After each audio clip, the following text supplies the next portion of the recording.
What up, Wizards? It's Dev. And the chicken. You never see the chicken on the channel anymore, but here she is. We're from Mtg. We like it a magic. And today is a special day. It's the final, actual last day of Adventures in the Forgotten Realms spoiler season.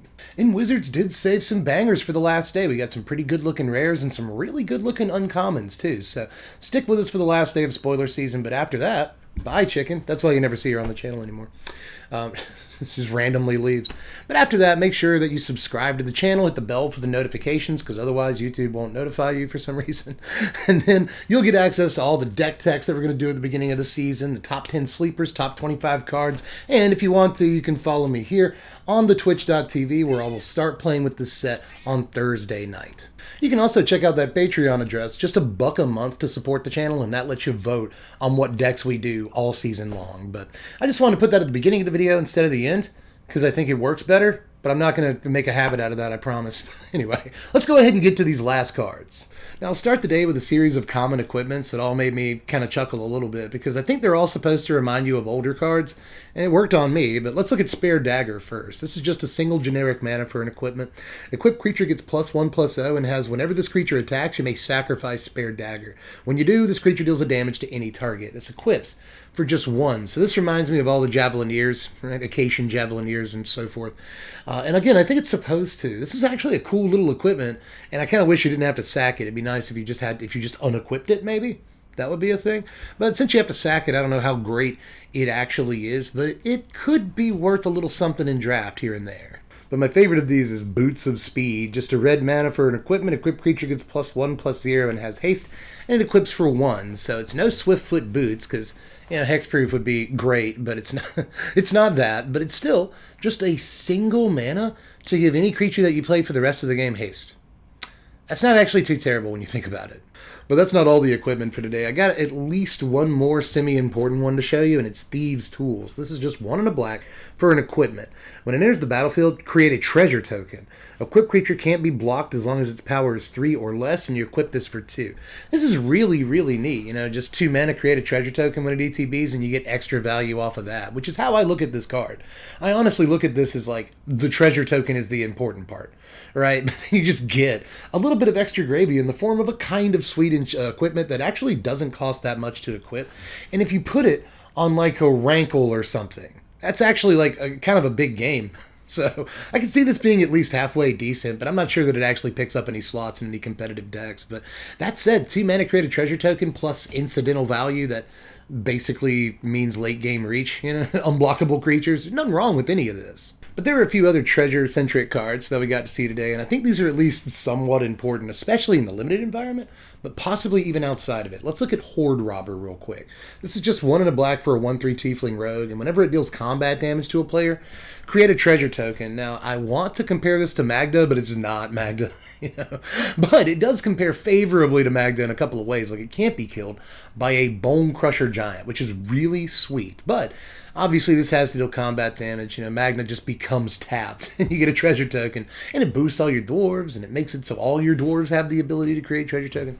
So like Magna's just a better card, all things considered. But I will say there is a lot to be said for not dying to a Bone Crusher right now, but I really don't think this sees too much competitive play one way or the other. And I don't think that's a hard call to make. But the next one, a little bit harder. This is Deadly Dispute. Just 1 and a black for an instant. As an additional cost to cast this spell, sacrifice an artifact or creature. Draw 2 cards, create a treasure token. So it's a Village Rites that cost double the amount that Village Rites normally does. However, this one pays you back with a treasure token, which is amazing, right? It gives you ramp. So, and it's instant speed too. So, I mean, it can save a creature the same way Village Rites can, or at least not save a creature. But they point a Heartless Act at something, you at least get to draw 2 cards. So, that's not too terrible, actually. And getting the treasure token can be very serious. If you just go like turn 1 Eye Twitch, and then turn 2 this, that's not bad, because you get to learn, you get to draw 2, just like you Village Rites the thing, but then you also get a treasure token. So on your turn 3, you drop a swamp and play a rankle. Like, it's really not terrible. Now let me show you Iron Golem. This is 4 mana for an artifact creature. It's a golem, and it's a 5/3 with vigilance that attacks or blocks each combat of Fable. So it's a juggernaut. I'm the Juggernaut. Nobody remembers that YouTube video. Anyway, it is a Juggernaut in disguise. The only difference is they gave this one Vigilance, and it also has to block, which probably actually kind of makes it worse than Juggernaut. When you think about it, Vigilance makes it look better. It really does, and in a lot of situations, it probably is better than Juggernaut. But still, also being forced to block as a consequence of having Vigilance, that's kind of sad sometimes. That's not always gonna end correctly. I don't think end well for you, but still, I like the callback to Juggernaut if nothing else. But next, let's look at Dragon's Fire. This is just 1 and a red for an instant. As an additional cost to cast it, you may reveal a dragon from your hand or choose a dragon you control. It's one of these things. Dragon's Fire deals 3 damage to target creature or planeswalker, no matter what. But if you revealed a dragon card or chose a dragon you cast as you cast this spell, Dragon's Fire deals damage equal to the power of that card or creature instead. So that's really cool, right? I mean, especially once like Scorching Dragonfire and Fire Prophecy rotate, you know, some of these better, and Bone Crusher for that matter. I mean, the real one that matters. But once all these like 2 mana removal spells in red rotate, this might actually be a really sweet trick. And obviously in any Dragons decks that happen, I've already got like 3 that I'm working on. So any Dragons decks that end up happening, this is at least a piece of removal that you have to consider for the deck. It can't go face or anything, and I do think that hurts the number of copies you actually want to play in any given deck. But if we're in a really creature heavy format, especially after like Selfless Savior and Seasoned Hallowblade like leave the format, and it's, you know, a removal that doesn't exile is a little bit more fair. You know, it's just a little less feel bad, and this card might see a little bit of play because of that. But especially once all the other 2 mana red removal, you know, pieces rotate out of the format, I think this definitely has a chance in the right deck. And honestly, it doesn't even have to be a Dragons deck. Like, maybe you just run this, and then on the off chance that you have a Goldspan Dragon in play or in your hand, this becomes like +1. You know, it deals 4 damage to a thing. So, I don't know. There's definitely a lot of cool stuff about this card, and I think it probably has a chance to see at least 2 or 3 of play in the correct deck. But let's look at Grim Bounty. This is just 2 and 2 black for a sorcery. Destroy target creature or planeswalker. Create a treasure token. So the only reason I bring this card up is because I think this is the last card in the set I'll have to talk about that's completely ruined by sorcery speed. I think if it was instant speed, they might have decided that they had to make this a rare or something. But instead, no, it's sorcery that brings it all the way down to a common, so it's really playable in sealed and draft and whatnot. Great piece of removal there, but I'm not sure how great it is just about anywhere else. Let's look at Blink Dog next. This is 3 mana, 2 and a white for a 1/1 dog with double strike. And it's got teleport, 3 and a white to phase it out. That's cool. That's super cool. I know this really doesn't look like much, and it really isn't much, let's be honest, but it does kind of remind me of like Blinking Spirit and stuff like that. So I'm always going to like a card like this just for like the vibe. And it's a dog. It's a Blinking Spirit that's also kind of a dog. Although it's not 100% a Blinking Spirit, I do think that's kind of what it's supposed to remind you of at the very least. So I like this card. I'm not sure that it makes the casual dogs deck any better, but hey, it's got double strike. Combine that with your Bolt Hound, you know, you're doing something. But hey, let's look at Neverwinter Dryad, a little Neverwinter reference on my Magic card. I like it, but this is just 1 green mana for a Dryad. You pay 2. Oh, it's a 1/1, by the way. Stats matter. You pay 2 and sack it to search your library for a basic forest card, put it onto the battlefield tapped, and then shuffle. So this, I really want to compare to Sakura Tribe Elder, but it's like a very, very, very poor person's Sakura Tribe Elder. It's not. I don't even think that it's close. I don't want to hold up 2 mana to sack this. And then when I do, I can only go get a forest. And even then, I can only go get a basic forest. It's definitely no sack tribe Elder, but it's not even like an arboreal grazer. You know, it's just, I want to like this card so much because I do think that a card like this is cool. You know, blocks, and then when it does block, you can sack it to go get a land tapped. You know, you can play Rampant Growth in Standard on turn 2, so long as you also use your mana on turn 1 to play this, and don't use it playing Edgewall, Innkeeper, Heart's Desire, or anything else. You know, just Parasentinel. So I'm not super sure, but this is one of those cards that's probably better than it looks. Let me just say that. It does present a bit of a threat of activation, I guess, you know, early in the game. So maybe your opponent will believe that they're incentivized to kill this on turn 1 before you can pop it and ramp. Maybe. Possibly you get a removal spell out of their hand for your 1 mana 1/1. And honestly, if that's what this card does, I think you kind of feel kind of pretty good about that. But, you know, if you can use it to go search up a forest in the first few turns, then you probably feel okay about that, but it's tying up a lot of your mana. So let's look at Temple of the Dragon Queen. This is my favorite uncommon of the day. It's just a land. And when it ETBs, you may reveal a dragon card from your hand. Temple of the Dragon Queen enters the battlefield tapped unless you revealed a dragon card this way or you control a dragon. As Temple of the Dragon Queen enters the battlefield, choose a color. Tap to add a mana of the chosen color. So yeah, the whole time you're getting there to the activated ability, you think it's going to be a mana of any color, right? But no, you have to choose. Which I do think this makes this card, like, much worse. But you're going to run 4 in your Dragon's deck, right? You're going to probably have 2 set to different colors at some point. So I do think it's a pretty much necessary 4 of land for the 4 or 5 color deck.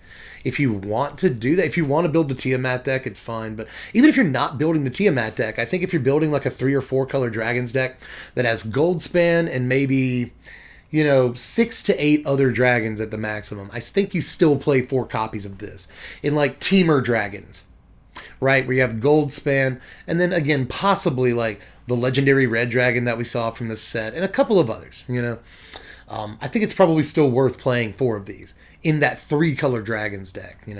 It sucks that it doesn't tap for colorless or anything, but I will say it's always going to tap for a color, and if you just don't have a dragon in your hand or in play, it comes into play tapped and still produces that color. So you might be okay with that on turn 1. As a matter of fact, I think there are going to be lines with this where you drop it on turn 1, don't reveal a dragon even though you have one, and just choose the color. It comes into play untapped, or it comes into play tapped, because you're not going to use it on turn 1 anyway. Right? Like, why reveal a dragon? Why give your opponent information if you don't have to and you're not going to use the mana on turn 1 anyway? So, I think this is probably really good just for that specific deck. Oh, and by the way, any Dragon Commander decks, which there are many. But believe it or not, I actually saved a common for the last non-rare card of the day, and it's Priest of Ancient Lore. Boy, do I like this. This is just 2 and a white for a 2/1 Dwarf Cleric, and when it enters the battlefield, you gain a life, and you draw a card. Just you, not you and the opponent, not some group hug, a white card that lets everyone draw cards, like some nonsense. No, this is just like pretty much the exact same card, except it doesn't have flying. Instead of flying, it gains you a life.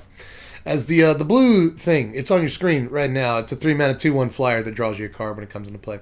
There's also like Lana War Visionary, I guess you can compare this to. Just a bevy of like 3 drops that draw you cards when they ATB. But this one is in white. It's in a color that doesn't normally have access to just straight up card draw and life gain, which actually does matter. I mean, if you're playing against some sort of aggro deck, and, the weird thing is, what does this go in, Like, I guess there are white decks, or, decks with white in them at the very least, that want to draw the game out. And this is really good at doing that, right? You get a body on the battlefield that can block, sometimes trade, a life, and a card. I don't know. I don't feel like I have to really explain myself here.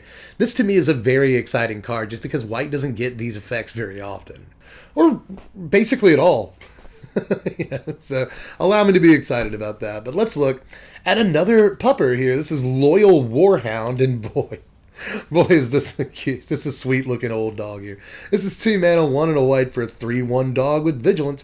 And when it ETBs, if an opponent controls more lands than you, search your library for a basic plains, put it on the battlefield tapped, and then shuffle. That's really good. I mean, if you play it a little bit later, then it's phenomenal. You're almost like you're if you don't play like your land drop for the turn, or you haven't hit a land drop in a couple of turns, or maybe you just are playing fewer lands in your deck than your opponent, which is very likely in your white aggro deck, then on turn 5 or 6, when you top deck this, it's almost certainly going to get you a land. It's just not going to matter as much.